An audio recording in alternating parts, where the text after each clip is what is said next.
మొత్తం మీద నిఫ్టీ 25,000 కన్నా పైన ఒక వీక్లీ క్యాండిల్ క్లోజ్ అయిపోయింది, which is a good sign. And అన్నిటికన్నా ముఖ్యంగా ఏంటంటే, అంటే as of now India tariff situation ప్రకారం చూసుకుంటే కొంచెం సేఫ్ స్పాట్లోకి వచ్చిందేమో అని అనిపిస్తుందండి. ట్రంప్ భయపడ్డాడు. ఇలా ఎందుకు అనాల్సి వస్తుంది ఏంటి, అసలు ఇండియా సేఫ్ పొజిషన్లోకి వచ్చిందని ఎందుకు అనుకోవాలి ఏంటి అనేది మొత్తం మాట్లాడుకుందామండి. అదే ఏంటండి, ఎంతమంది చూస్తున్నారు ఇండియా పాకిస్తాన్ మ్యాచ్? ఈ మ్యాచ్ని బ్యాన్ చేయాలి అది ఇది అని చెప్పి చాలా మంది అనడం జరిగింది. అఫ్కోర్స్ ఒక రకంగా ఆలోచిస్తే అది కరెక్టే. ఆ పహల్గామ్ అటాక్ తర్వాత అసలు మన ఇండియా పాకిస్తాన్తో ఆడకూడదు, అది కరెక్టే. బట్ ఇది అంటే సింగిల్గా ఇండియాకి పాకిస్తాన్కి మధ్య సిరీసే అయితే కంపల్సరీగా బీసీసీఐ ఆపేసేదండి, మ్యాచ్ అయితే ఆపేసేది. బట్ ఇది ఏషియా కప్ కాబట్టి, అంటే మిగతా కంట్రీస్ కూడా ఇన్వాల్వ్ అవుతున్న కప్ కాబట్టి బీసీసీఐ సొంతంగా నిర్ణయం తీసుకోవడం అవ్వదు. ఇఫ్ సపోజ్ బీసీసీఐ ఎలాంటి నిర్ణయం తీసుకొని ఈ మ్యాచ్ని ఆపేసినా సరే, ఇండియా పాకిస్తాన్తో ఆడకన్నా చేసినా సరే, రేపు పొద్దున్న కామన్వెల్త్ గేమ్స్ అని, ఒలింపిక్స్ అని ఇలాంటివి మనం హోస్ట్ చేయడం కొంచెం కష్టం అవుతుందండి. అర్థమైంది కదా? సో మీరు ఎటువైపు ఉన్నారండి? ఇండియా పాకిస్తాన్తో మ్యాచ్ ఆడకూడదు అని మీరు అనుకుంటున్నారా, లేక పర్వాలేదు ఆడొచ్చు అని అనుకుంటున్నారా? కింద కామెంట్స్లో పెట్టండి. అండ్ అఫ్ కోర్స్ మీరు మ్యాచ్ మధ్యలో ఈ వీడియో చూస్తున్నట్టయితే చాలా థ్యాంక్స్ అండి. అంత ఇంట్రెస్టింగ్ మ్యాచ్లో కూడా నా వీడియో చూస్తున్నారు, సో థ్యాంక్ యూ. సరే, ఈ వీడియోలో చాలా ఇంట్రెస్టింగ్ స్టఫ్ ఉన్నదండి, వీడియో లాస్ట్ వరకు చూడండి. వెల్కమ్ టు రూపాయి తెలుగు. మీరు ఇంకా మన ఛానల్ని సబ్స్క్రైబ్ చేయకపోతే ప్లీజ్ సబ్స్క్రైబ్ చేసుకొని నోటిఫికేషన్స్ ఆన్లో పెట్టుకోండి. అండ్ అలాగే ఆ లైక్ అని, షేర్ అని, కామెంట్ అనేది చేస్తూ ఉండండి. అండ్ అలాగే మీరు మాకు సపోర్ట్ చేయాలి అనుకుంటే మా ప్రతి వీడియో కింద డిస్క్రిప్షన్ బాక్స్లో మా రెఫరల్ లింక్ ఉన్నదండి. ఈ లింక్ ద్వారా మీ అకౌంట్ ఓపెన్ చేసుకుని యూజ్ చేస్తే మీరు మాకు సపోర్ట్ చేసిన వాళ్ళు అవుతారు. ఏదో నార్మల్గా చెప్తున్నాను కాదండి, నిజంగా మీరు మాకు సపోర్ట్ చేసిన వాళ్ళు అవుతారు అనమాట. అండ్ మా లింక్ ద్వారా అకౌంట్ ఓపెన్ చేసినందుకు మీకు ఎక్స్ట్రా బ్రోకరేజ్ అలాగేమీ ఛార్జ్ అవ్వండి. రైట్, ఫస్ట్ ఈ టారిఫ్స్ విషయంలో ఈ 2-3 రోజుల్లో వచ్చిన మేజర్ టర్నింగ్ పాయింట్స్ ఏంటనేది చూద్దాం. అంటే ఇండియా సేఫ్ స్పాట్లో వచ్చినట్టు అనిపిస్తుంది అన్నాను కదా, ఎందుకు అనేది చెప్తాను జాగ్రత్తగా అండి. ఫస్ట్ మనం మొన్న ఏమనుకున్నాం, ట్రంప్ యూరోపియన్ యూనియన్ని ప్రెషర్ చేస్తున్నారు. రష్యా నుంచి ఆయిల్ కొంటున్న ఇండియా అండ్ చైనా లాంటి దేశాల మీద 100% వరకు టారిఫ్స్ వేయాలి అని అడుగుతున్నారు అని చెప్పుకున్నాం కదా. యాక్చువల్గా ఏంటంటే వీకెండ్లో ఈ అన్సర్టనిటీ కూడా ఉండొచ్చు. మేబీ వీకెండ్లో యూరోపియన్ యూనియన్ మన మీద ఏమైనా టారిఫ్స్ విధించే ఛాన్సెస్ కొంతైనా ఉంటాయి కదా అని అనుకున్నాం. బట్ క్లారిటీ అనేది థర్స్డే ఈవినింగే వచ్చేసిందండి. యూరోపియన్ యూనియన్ ఈ విషయంలో యూఎస్ మాట వినమన్నట్టే చెప్పేశారనమాట. సింపుల్గా చెప్పాలి అంటే ఇండియా మీద ఎక్స్ట్రా టారిఫ్ వేయాలి అనే డిమాండ్ని యూరోపియన్ యూనియన్ రిజెక్ట్ చేసేసిందండి. అదే లేదా, అందుకనే ఫ్రైడే కూడా మన మార్కెట్ పెరగడానికి అదే రీజన్ అనమాట. మిగతా గ్లోబల్ లీడర్స్ స్ట్రాంగ్గా ఉన్నారు, మన ఇండియా సైడ్ ఉన్నారు. అండ్ ఇక్కడ ఒక మాట అండి, యూరోపియన్ యూనియన్ మన ఇండియా సైడ్ రావడానికి కారణం ఏంటి అంటే, అఫ్కోర్స్ ఇండియాకి యూరోపియన్ యూనియన్ మధ్యన ట్రేడ్ టైస్ అవన్నీ బాగవుతూ ఉండాలి, ఇవన్నీ ఓకే. బట్ ఇప్పుడు యూరోపియన్ యూనియన్ రష్యాతో ఏం మాట్లాడలేకపోతుంది. అండ్ రష్యా అండ్ ఇండియా బాగా ఫ్రెండ్స్గా ఉంటున్నారు, అవును కదా. సో రేపు పొద్దున ఏమైనా రష్యాతో కొంచెం బేరసారాలు ఏమైనా ఆడాలి అంటే మన ఇండియా త్రూగా కూడా ఈ యూరోపియన్ యూనియన్ మాట్లాడే స్టేజ్కి రావచ్చండి. అందుకనే మన ఇండియాతో సత్సంబంధాలు అంత ముఖ్యం యూరోపియన్ యూనియన్కి. సో ట్రంప్ ఏదో అన్నారు, వాళ్ళ మాట కొట్టేశారు. రైట్, ఇప్పుడు ట్రంప్ విషయానికి వస్తే మన అపరిచితుడు అండ్ రామం ఇద్దరిలో ఎవరున్నారు అనేది ప్రస్తుతానికి చూస్తే రామమే ఉన్నారండి ఇప్పుడు. ఎందుకంటే మొన్నే ఒక టీవీ ఇంటర్వ్యూలో యాంకర్ అడిగారనమాట, ఇండియా మీద ఏంటి స్టాన్స్ అది ఇది అని అడిగినప్పుడు ట్రంప్ ఏం చెప్పారంటే, ఇండియా మీద 50% టారిఫ్ వేయడం అనేది అంత ఈజీ కాదు, ఒక పెద్ద డీల్ లాంటిది, నాకు తెలుసు అది ఎంత కష్టమో నాకు తెలుసు, బట్ వేయాల్సి వచ్చింది, తప్పలేదు. అండ్ ఈ డెసిషన్ వల్ల యూఎస్కి ఇండియాకి మధ్యన ఒక రిఫ్ట్ అంటే ఒక చిన్న క్రాక్ లాంటిది అనుకోండి. సో ఒక రిఫ్ట్ క్రియేట్ చేసింది, బట్ నాకు తప్పలేదు. అండ్ అదే టైంలో ఏంటంటే పిఎం మోడీ నాకు చాలా మంచి ఫ్రెండ్ అది ఇది అని చెప్పి పొగుడుతూ ఉన్నారు. అదేందా, ఇప్పుడు ఏదైనా సరే యూఎస్కి ఇండియాకి మధ్యన ఆ ట్రేడ్ రిలేషన్స్ ఇంప్రూవ్ అవుతాయి, టాక్స్ జరుగుతాయి అన్నట్టే చెప్పుకుంటూ ఉన్నారన్నమాట. సో దీన్ని బట్టి మనం అర్థం చేసుకోవాల్సింది ఏంటంటే, యూఎస్ నుంచి ప్రెషర్ ఉన్నా సరే, అంటే యాజ్ ఆఫ్ నౌ టెంపరీగా ప్రెషర్ ఉన్నా సరే లాంగ్ టర్మ్ రిలేషన్స్ని పాడు చేసుకోవడానికి వాళ్ళు ఇష్టపడట్లేదు. ఓకే కదా. సరే, ఇందాక చెప్పుకుంది రామం వర్షన్. అయితే వెంటనే ఈ ట్రంప్లో అపరిచితుడు కూడా వచ్చేసాడండి. అతను అనడం ఏంటంటే, నాటో అని, G7 కంట్రీస్ అని ఇవన్నీ ఉంటాయి కదా. ప్రెసిడెంట్ ట్రంప్ అనడం ఏంటంటే, నాటో కంట్రీస్కి ఒక లెటర్ రాశారంట, రష్యా నుంచి ఎవరైతే ఆయిల్ కొంటున్నారో వాళ్ళకి మీరు 50 నుంచి 100% టారిఫ్స్ వేయాలి అని అంటున్నారు అనమాట. నాటోలో చాలా కంట్రీస్ ఉంటాయి, సరే G7 కంట్రీస్ ఇవ్వండి, అండ్ ఇంతకన్నా డబుల్ త్రిబుల్ ఉంటాయి అన్నమాట NATO countries, but major countries అయితే ఇవి. ఇంకొక విషయం ఏంటంటే, మేము ఎంతవరకు టారిఫ్స్ వేయాలో అంతవరకు వేసాం. ఫర్ ఎగ్జాంపుల్ ఇండియా మీద 50% టారిఫ్స్ వేసాం, ఇప్పుడు ఇంకా మీ టర్నే, అంటే నేను చేయాల్సిందంతా చేసేసాను, ఇప్పుడు మీరే చేయాలి అన్నట్టు అంటున్నారు అనమాట. వాళ్ళకి అంటుంది ఏంటంటే, ఇందులో G7 కంట్రీస్ నాకు తెలిసి పెద్దగా లేదు, బట్ నాటో కంట్రీస్ ఏంటంటే రష్యా నుంచి ఆయిల్ కొంటున్నారు అనమాట వాళ్ళు. సో ముందు మీరు ఆపేయండి, ముందు మీరు రష్యన్ ఆయిల్ కొనడం ఆపేయండి, దాని తర్వాత వాళ్ళకి చెప్పండి, ఇండియా చైనా లాంటి వాళ్ళకి చెప్పండి, ఒకవేళ వాళ్ళు వినకపోతే వాళ్ళ మీద టారిఫ్స్ వేయండి అని అన్నారనమాట. సో చూద్దాం ఏమవుతుందో ఏంటనేది చూద్దాం. ముందు ఈ నాటో మెంబర్స్ ఏం చెప్తారు ఇవన్నీ చూస్తూ ఉండాలండి. అయితే ఇక్కడ ఒక ఇంపార్టెంట్ విషయం ఏంటి అంటే, నాటో వాళ్ళకి రష్యా నుంచి ఆయిల్ కొంటున్న దేశాల మీద టారిఫ్స్ వేయాలి అని అన్నారు కదా, అక్కడ చైనా పేరు రాశారండి, బట్ ఇండియా పేరు రాయలేదు. మీరు బాగా గమనించండి, అతని ట్వీట్స్ అయినా ఆ ట్రూత్ సోషల్లో ఎక్కడైనా ఆ మెసేజ్ ఏవైనా సరే గమనించండి, చైనా పేరు రాశారు కానీ ఇండియా పేరు రాయలేదన్నమాట. ఈ పర్టికులర్ కామెంట్లో. సో ఇవన్నీ చూసిన తర్వాత నాకు పర్సనల్గా అర్థమైంది ఏంటంటే యూఎస్ మన మీద వేసిన ఆ 50% టారిఫ్స్ కన్నా ఇంకా పెరగవు అని అయితే అనిపిస్తుంది, నా పర్సనల్ ఒపీనియన్ అండి. అండ్ ఆఫ్ కోర్స్ 50 కన్నా తగ్గుతుందా లేదా అనేది ఈ ట్రేడ్ టాక్స్ బట్టి ఒక క్లారిటీ రావచ్చు. బట్ హ్యూజ్ అన్సర్టనిటీ అయితే పెద్దగా లేదనే అనిపిస్తుంది ఈ టారిఫ్స్ విషయానికి వస్తే. అందుకనే మన ఇండియా ఈ టారిఫ్స్ విషయంలో కొంచెం సేఫ్ స్పాట్లోకి వచ్చినట్టు అనిపిస్తుంది అని చెప్పాను అనమాట. బట్ మళ్ళీ చెప్పలేం, మన అపరిచితులు ట్రంప్ ఇండియాని టార్గెట్ చేస్తూ ఇంకో ట్వీట్ ఏమైనా చేసినా లేకపోతే లోపల పూరికి కదిలినా ఏమైనా జరుగుతూ ఉండొచ్చులేండి. సో చూద్దాం. ఎనీవే, ఎంత డైనమిక్ అట్మాస్ఫియర్లో ఎప్పటికప్పుడు అప్డేట్లో ఉంటూ ఉండాలి, అది నేను కూడా ఒప్పుకుంటాను. సో అప్డేట్గా ఉందాం. అండ్ ఇంకా యూఎస్ మార్కెట్స్ పరంగా వెరీ వెరీ ఇంపార్టెంట్ ఈ వీక్ ఏంటంటే ఫెడ్ మీటింగ్ అండి. 16th and 17th మీటింగ్ అవుతుంది. అండ్ 17th నైట్ అంటే మన టైంలో వెడ్నెస్డే నైట్ డెసిషన్ రానుంది. ఈసారి 25 బేసిస్ పాయింట్స్ కట్ అంటే క్వార్టర్ పాయింట్ కట్ చేస్తారని చెప్పి ఒక 93% ప్రాబిలిటీ వచ్చేసింది మార్కెట్స్కి. మ్యాక్సిమం ఇచ్చేస్తారులేండి. అయితే మొన్న అక్కడ వచ్చిన ఇన్ఫ్లేషన్ నెంబర్స్ కూడా ఎక్స్పెక్ట్ చేసిన దానికన్నా కొంచెం ఎక్కువే వచ్చింది. సిపిఐ డేటా వస్తుంది అనుకున్నాం కదా, ఎక్స్పెక్ట్ చేసిన దానికన్నా కొంచెం ఎక్కువ వచ్చింది అనమాట. బట్ అయినా సరే అక్కడ ఇన్వెస్టర్స్ ఏంటంటే ఇన్ఫ్లేషన్ ఎక్కువ వచ్చినా పర్వాలేదు, రేట్ కట్ చేసేస్తారులే అని చెప్పి మార్కెట్ పెరిగిపోయింది. సో అంత అగ్రెసివ్గా ఉన్నారనమాట ఈ న్యూస్ ప్రకారం చూసుకుంటే. చూద్దామండి, రోజు అప్డేట్స్ చేసుకుంటూ ఉందాం ఈ విషయంలో. బట్ ఒకసారి ఇంకా ఫైనల్గా ఈ విషయం గురించి చెప్పాలి అంటే 25 బేసిస్ పాయింట్స్ కట్ ఈస్ ఇంకా కంపల్సరీ వచ్చేస్తుంది అనేది మార్కెట్కి ఉన్నది. బట్ దాని తర్వాత వచ్చే కామెంటరీ అని ప్రెస్ మీట్లో వాళ్ళు చెప్పే విధానం అని అది మార్కెట్ డీకోడ్ చేసుకుంటుంది అనమాట. అంటే నెక్స్ట్ రేట్ కట్స్ ఉండబోతాయా లేదా ఏంటనేది మరి చూస్తూ ఉండాలి కదా. నెక్స్ట్ మన ఇండియా పరంగా మన ఇన్ఫ్లేషన్ నెంబర్స్ కూడా వచ్చాయండి. ఫస్ట్ నెంబర్స్ చూద్దాం. ఆగస్ట్లో సిపిఐ ఇన్ఫ్లేషన్, రిటైల్ ఇన్ఫ్లేషన్ 2.07గా రికార్డ్ అయిందండి. ఇది ఆర్బీఐ వాళ్ళ కంఫర్ట్ జోన్ 2 to 6 బ్యాండ్లోనే ఉన్నది కాబట్టి, ఇన్ఫాక్ట్ 4% మిడ్ పాయింట్ ఏదైతే ఉన్నదో అంతకన్నా తక్కువే ఉంది కాబట్టి అసలు నాట్ ఏ ప్రాబ్లం. అయితే ఇంకొకటి, జూలైలో రికార్డ్గా 1.55% ఇన్ఫ్లేషన్ వచ్చింది అనుకున్నాం కదా, ఆగస్ట్లో 2.07% అలా పెరిగిందండి. సో దీన్ని చూసుకుంటే ఒక 2 రీజన్స్ చెప్తున్నారు. ఒకటి, సీజనల్ ఫుడ్ ప్రైసెస్.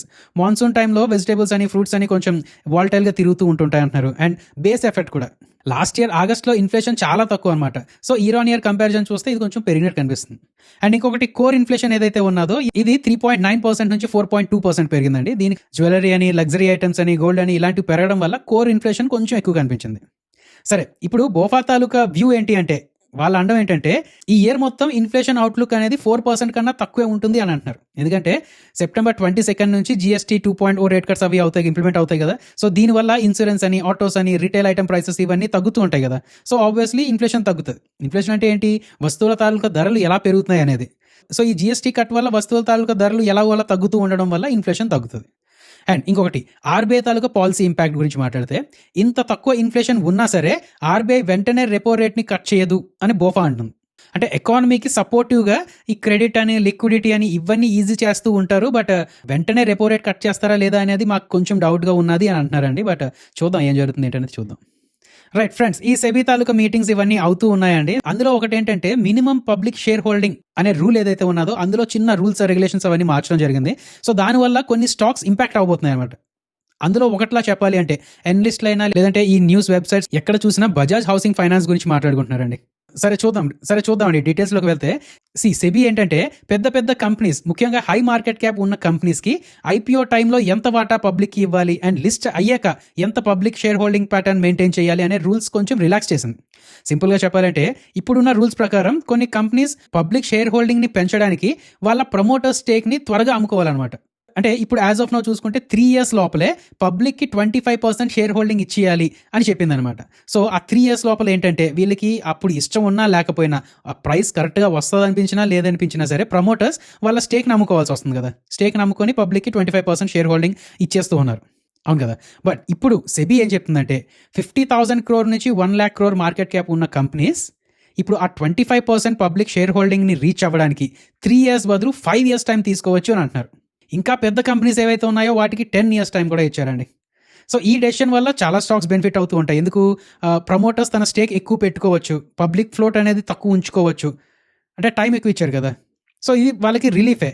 అండ్ ఇంకొకటి ఏంటంటే ప్రమోటర్స్ వెంటనే ఎగ్జిట్ అయిపోవాలి, ఈ టైం లోపల ఎగ్జిట్ అయిపోవాలి అనే టెన్షన్ లేకుండా ప్రాపర్గా టైమింగ్ చేసుకుంటూ ఉండొచ్చు అనమాట. నెక్స్ట్ ఇంకా జిఎస్టీ పరంగా మాట్లాడుకుంటే బోల్డ్ అప్డేట్స్ వస్తున్నాయండి ఒక్కొక్కటిగా. మీరు యాజ్ సెడ్ ఏదైనా సెక్టర్లో ఇన్వెస్టెడ్గా ఉంటే ఆ సెక్టర్లో జిఎస్టీ పరంగా అప్డేట్స్ ఎలా వస్తున్నాయి ఏంటి అనేది చూసుకుంటూ ఉండండి. సే ఫర్ సపోజ్ ఈ జిఎస్టీ కట్ అది అంటే ఇంప్లిమెంట్ అవ్వకముందు లేదంటే తర్వాత కూడా కంపెనీ ఏం చేస్తుందంటే డీలర్స్కి డిస్కౌంట్ ఇస్తూ ఉంటుంది కదా. ఆ డిస్కౌంట్ మీద ఎక్స్ట్రాగా జిఎస్టీ కట్టాల్సిన అవసరం లేదు అని ఫైనాన్స్ మినిస్ట్రీ చెప్పిందండి. సరే, ఇంకొంచెం క్లారిటీగా చెప్తాను. ఒక బైక్ ఉన్నది, ఒక ₹1,00,000 బైక్ ఉన్నది. ₹1,00,000 కంపెనీ దగ్గర కొనుక్కుంటుంది, మనకి ₹1,20,000 ఎంతో అమ్ముతున్నారు అనుకోండి, అది వేరే విషయం. ఇప్పుడు ₹1,00,000 కంపెనీ దగ్గర కొంటున్నప్పుడు 28% జీఎస్టీ కూడా వాళ్ళకి కట్టేసి మొత్తం మీద 1,28,000 వాళ్ళకి పే చేసి, కంపెనీ వాళ్ళకి పే చేసి వీళ్ళు బైక్ తెచ్చుకుంటారు డీలర్. అయితే కొన్ని రోజుల తర్వాత ఫెస్టివ్ సీజన్ వస్తుంది కాబట్టి కంపెనీ డీలర్కి సరే నువ్వు పాత బైక్స్ తీసుకెళ్ళావు కదా, దాని మీద కూడా ₹5,000 డిస్కౌంట్ ఇస్తాను అని అనొచ్చు. ఎందుకు? కంపెనీ వాడు డీలర్కి డిస్కౌంట్ ఇస్తే డీలర్ కూడా మనలాంటి వాళ్ళకి డిస్కౌంట్స్ ఇస్తారు కదా. సో నేను నీకు ₹5,000 డిస్కౌంట్ ఇస్తాను పాత బైక్స్ మీద కూడా, నువ్వు సేల్స్ పెంచు అని అంటది అనమాట. దీన్నే డీలర్ ఇన్సెంటివ్ అంటారు, లేదంటే పోస్ట్ సేల్ డిస్కౌంట్ అని అంటారు. నౌ ఈ డిస్కౌంట్ ఏదైతే ఉన్నదో దీని మీద జీఎస్టీ కట్టాల్సిన అవసరం లేదు అని గవర్నమెంట్ చెప్పేసిందండి. ఎందుకంటే ఇప్పుడు ఇందాక ఎగ్జాంపుల్లోనే ₹5,000 డీలర్కి వచ్చే డబ్బులు, దాని మీద మళ్ళీ జీఎస్టీ కట్టాలి అంటే అవన్నీ ఎక్స్ట్రా పనులే కదండి. సో ముందు ఏంటంటే ఒక కన్ఫ్యూజన్ ఉండేది దాని మీద జీఎస్టీ కట్టాలా లేదా ఏంటనేది, బట్ ఇప్పుడు ఒక క్లారిటీ అయితే ఇచ్చేసింది. సో ఎనీవేస్ నేను చెప్తుంది ఏంటంటే జీఎస్టీ పరంగా చూసినా దేని పరంగా చూసినా చేయాల్సిందంతా చేసేసారండి. గవర్నమెంట్ చూసుకున్నా, ఇండివిజువల్ కంపెనీస్ చూసుకున్నా, ఏం చేసినా సరే చేయాల్సిందల్లా చేసేసారు. మనం ఖర్చు పెడతామా లేదా? అఫ్కోర్స్ గవర్నమెంట్ ఏం చేసిందండి, మా దగ్గర డబ్బులు రావట్లేదు, మాకు ఉద్యోగాలు పోతున్నాయి, వస్తువుల ధరలు పెరుగుతున్నాయి, అవి ఇవి అంటూ ఉంటాం. బట్ నేను అంటుంది ఏంటంటే as a stock market investor ఇప్పుడు కన్జంప్షన్ అనేది పెరగాలి. అది ఎంతలా పెరుగుతుంది ఏంటి అనేది మార్కెట్ మొత్తం పెద్ద పెద్ద కళ్ళేసుకొని చూస్తుందండి. ముఖ్యంగా ఆటో స్పేస్లో ఎన్ని బైక్స్ అమ్ముడిపోతాయి, ఎన్ని కార్స్ అమ్ముడిపోతాయి, ఆ డీటెయిల్స్ తొందరగా ఇవ్వు అని చెప్పి నాకు తెలిసి కొంతమందిని ఏంటంటే ఆ డీలర్షిప్ దగ్గర పెట్టేసి, లేదంటే కంపెనీ నుంచి డీలర్స్కి ఎన్ని బళ్ళు బయలుదేరుతున్నాయని చెక్ చేయమని ఇలాంటివి కూడా చేస్తూ ఉంటారండి. కన్జంప్షన్ పెరుగుతుందా లేదా? ఒకవేళ పెరిగితే మాత్రం Q2లో నాకు తెలిసి పెద్ద చేంజ్ రాకపోవచ్చు, బట్ Q3 మాత్రం ఇంకా బీభత్సంగా ఉండొచ్చు. మీరేమనుకుంటున్నారండి? కింద కామెంట్స్లో పెట్టండి. అలాగే ఇంకా మనకి లైక్ చేశారా లేదా? ప్లీజ్ లైక్ చేయండి, కామెంట్ చేయండి, షేర్ చేయండి. అలాగే మీరు మాకు సపోర్ట్ చేయాలంటే మా ద్వారా ఫైర్స్ అకౌంట్ ఓపెన్ చేసుకోండి. మన ప్రతి వీడియో కింద డిస్క్రిప్షన్ బాక్స్లో ఉంటుంది. రైట్, ఇంకా టెలికామ్ స్టాక్స్లోకి వస్తే జియో వాళ్ళు, ఎయిర్టెల్ వాళ్ళు ఈ మధ్య ఏం చేశారు, వాళ్ళ పాపులర్ ఎంట్రీ లెవెల్ ప్లాన్ అయిన ₹249 ఏదో అంటే 1 GB per day ఏదైతే ఉన్నదో అది తీసేశారు కదా. దీని వెనక కారణం ఏంటండి? వాళ్ళు మెల్లిగా ఆ ARPUని పెంచుకుందామనే ప్లాన్లో ఉన్నారు. సరే అది, అండ్ ఇంకొకటి నొప్పి తెలియకుండా వాళ్ళ తాలూకా టారిఫ్స్ పెంచుతున్నారు, ఇవన్నీ ఆల్రెడీ మాట్లాడుకున్నాం. బట్ నౌ ఇప్పుడు ట్రాయ్ అని, DOT అని, ఈ జియోకి, ఎయిర్టెల్ ఇలాంటి కంపెనీస్కి మీరు ఎందుకు ఈ ఎంట్రీ లెవెల్ ప్లాన్స్ని ఎందుకు తీసేశారు అని అడుగుతున్నది. ఎందుకంటే ఇది డిజిటల్ యాక్సెస్ అండ్ అఫోర్డబిలిటీ మీద ప్రభావం చూపిస్తుంది కాబట్టి వాళ్ళు ఎంటర్ అయ్యారండి. సో ఇప్పుడు మెయిన్ క్వశ్చన్ ఏంటంటే, వాళ్ళు మామూలుగా అడిగేస్తారా లేక ఒక కోర్ట్ లెవెల్లో ఏమైనా లాగుతారా వీళ్ళని? మేబీ నాకు తెలిసి కన్జ్యూమర్ రైట్స్ ఫామ్ అని ఇలాంటి వాటి మీద ఏమైనా కొంచెం కేసెస్ అవి పడవచ్చు. బట్ ట్రాయ్ అనేది ప్రెషర్ పడితే ఇది పాసిబుల్ అండి, వీళ్ళు మళ్ళీ అఫోర్డబుల్ ప్లాన్స్ అనేది ఇంట్రడ్యూస్ చేయాల్సి వస్తుంది. కానీ ఈ కంపెనీస్ బాగా రెసిస్ట్ చేసి వీళ్ళ తాలూకా మా ప్లాన్ ఇదండి, మేము ఎందుకు చేయలేకపోతున్నాం, మాకు డబ్బులు మిగట్లేదు, మాకు కష్టంగా ఉన్నది, అది ఇది అని గట్టిగా అంటే మేబీ ఆ ARPU అనేది మెయింటైన్ చేయడానికి ఉంచేయచ్చు. మేబీ ఆ ప్లాన్స్ తీసేసి ఇప్పుడు ఏదైతే 299 మినిమం ఏదైతే ఉన్నదో అది అక్కడి నుంచి మెయింటైన్ చేయొచ్చు అండి. సో చూద్దాం ఇక్కడ ఏం జరుగుతుంది ఏంటనేది చూద్దాం. యాజ్ ఆఫ్ నౌ చూసుకుంటే వోడాఫోన్ గురించి పెద్దగా మాట్లాడాల్సింది, ఎందుకంటే వాళ్ళు ఆ చీప్ ప్లాన్స్ అనేది కంటిన్యూ చేస్తున్నారు. సో ఏంటి ఆ చీప్ ప్లాన్ వల్ల కస్టమర్స్ వాళ్ళకి అట్రాక్ట్ అవుతారా లేదా ఏంటనేది అది కూడా చూడాలి. సో ఎనీవేస్ ఈ టెలికామ్ సెక్టర్స్ కొంచెం ఈ విషయంలో ఫోకస్లో పెట్టుకోండి. And next friends, Shakti pumps గురించి మాట్లాడుకుందాం. ఈ కంపెనీకి మహారాష్ట్ర గవర్నమెంట్ నుంచి ఒక పెద్ద ఆర్డర్ వచ్చిందండి. ఆర్డర్ ఏంటంటే MSEDCL Maharashtra state electricity distribution company limited నుంచి 374 crore ఆర్డర్ వచ్చింది. ఈ ఆర్డర్ ప్రకారం company 34,720 off grid solar water pumping సిస్టమ్స్ను మహారాష్ట్రలో సప్లై చేయాలన్నమాట. అక్కడ ఏదో గవర్నమెంట్ స్కీమ్ ఉన్నదండి, దాని కింద ఈ ఆర్డర్ అనేది వచ్చింది. సో గవర్నమెంట్ స్కీమ్ అంటే ఏంటంటే వాళ్ళ దగ్గర డబ్బులు రెడీగా ఉండి ఉంటాయి అనమాట, అందుకనే వాళ్ళు ఆర్డర్స్ ఇవ్వడం అది జరుగుతుంది. సో గవర్నమెంట్ నుంచే కాబట్టి కంపల్సరీగా డబ్బులు వచ్చేస్తాయని కూడా నమ్మకం ఉన్నది. సో ఎనీవేస్ ఇలాంటి పంప్ ఆర్డర్స్ వీళ్ళకి ఇప్పటికీ 600 crores అలా క్రాస్ అయ్యిందండి. అండ్ ఈ ఆర్డర్ ఎందుకు అంత సిగ్నిఫికెంట్ అంటే, ఒకటి రెవెన్యూ విజిబిలిటీ, 374 crore తాలూకా రెవెన్యూ విజిబిలిటీ ఉన్నది, ఇంకొన్ని క్వార్టర్స్ వరకు కొంచెం కవర్ అవుతూ ఉంటుంది.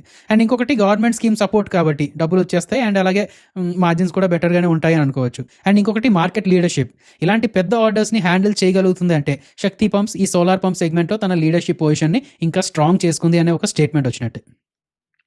అయితే రిస్క్స్ ఏమైనా ఉన్నాయా అంటే ఇదనే కాదండి, ఇన్ఫ్రా చూసుకున్నా, మ్యానుఫ్యాక్చరింగ్ ఏది చూసుకున్నా సరే ఆర్డర్స్ వచ్చేటప్పుడు నేను ఒకటే చెప్తాను, ఎగ్జిక్యూషన్ రిస్క్.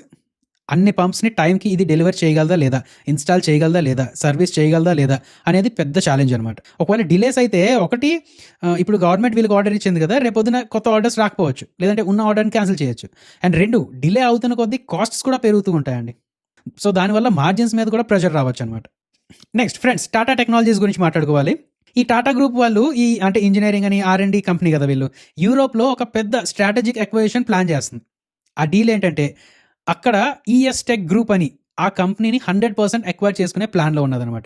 దానికోసమని £75 million అంటే ఇంచుమించు 775 crores అలాగా నెక్స్ట్ 2 yearsలో ఖర్చు చేద్దాం అనుకుంటుందండి. ఈ ఈఎస్ టెక్ అనేది ఆటోమోటివ్ ఇంజనీరింగ్ సర్వీసెస్లో ఎస్పెషల్లీ అడాస్ అంటే అడ్వాన్స్ డ్రైవర్ అసిస్టెంట్ సిస్టమ్స్ ఏదైతే ఉన్నదో అందులోనూ అండ్ దాని తర్వాత డిజిటల్ ఇంజనీరింగ్ అని కనెక్టెడ్ డ్రైవింగ్ అని ఇలాంటి వాటిలో వాళ్ళు ఎక్స్పర్ట్స్ అనమాట. నెక్స్ట్ జెన్ టెక్నాలజీస్లో వాళ్ళు ఎక్స్పర్ట్. సో ఈ డీల్ ఎందుకంటే అంత సిగ్నిఫికెంట్? ఒకటి టెక్నాలజీ లీప్ వచ్చేసినట్టే. ఈ ఎడాస్ అని కనెక్టెడ్ డ్రైవింగ్ టెక్నాలజీస్ అని ఫ్యూచర్ మొబిలిటీ అని దీనిలో మెల్లిమెల్లిగా గ్రో అవుతూ వెళ్ళొచ్చు వీళ్ళు. బట్ ఈ ఎక్వేషన్ వల్ల ఏంటంటే ఒక్కసారి రెడీ అయిపోతారు. 300+ స్కిల్డ్ ఇంజనీర్స్ దొరికిపోయారు అన్నమాట వీళ్ళకి. వాళ్ళు స్క్రాచ్ నుంచి బిల్డ్ చేయకుండా ఒక పెద్ద లీప్ వేసేసుకున్నట్టు. 2, access to European markets. Germany auto ఇన్నోవేషన్కి ఒక గ్లోబల్ హబ్ లాంటిది కదా. సో ఈఎస్ టెక్ ఎక్వేషన్ వల్ల ఏంటంటే టాటా టెక్నాలజీస్కి జర్మనీలో డైరెక్ట్ ప్రెసెన్స్ దొరికిందండి. సో ఇదేంటంటే యూరోపియన్ ఓఈఎమ్స్ అక్కడ కార్ మ్యానుఫ్యాక్చర్స్ ఎవరైతే ఉంటారో వాళ్ళ దగ్గర క్రెడిబిలిటీ పెంచుకున్నట్టు. సో పెద్ద పెద్ద కాంట్రాక్ట్స్ గెలవడానికి హెల్ప్ చేస్తుంది ఇది.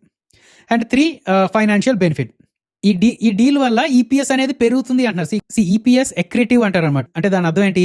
వీళ్ళు వేరే వాళ్ళని ఎక్వైర్ చేసుకున్న తర్వాత ఈ 2 కంపెనీస్ తాలూకా ఈపీఎస్ పెరుగుతుందా తగ్గుతుందా అనేది చూస్తూ ఉంటారు. ఇది ఈపీఎస్ ఎక్రిటివ్ డీలే అంటున్నారు. అంటే దీనివల్ల టాటా టెక్నాలజీస్కి పాజిటివే. మళ్ళీ అంటే ఇప్పుడు లాసెస్లోకి వెళ్ళిపోవడం, దాని తర్వాత ఎప్పుడో ప్రాఫిట్స్ అలా కాకుండా ఇప్పుడు కూడా ఆ ప్రాఫిట్స్ అనేది పెరుగుతూ ఉంటాయని అంటున్నారండి. నెక్స్ట్ ఇప్పుడు ఇంకో కొత్త థీమ్ దొరికినట్టే అనిపిస్తుందండి మార్కెట్కి. అదేంటంటే నార్త్ ఈస్ట్ రీజన్.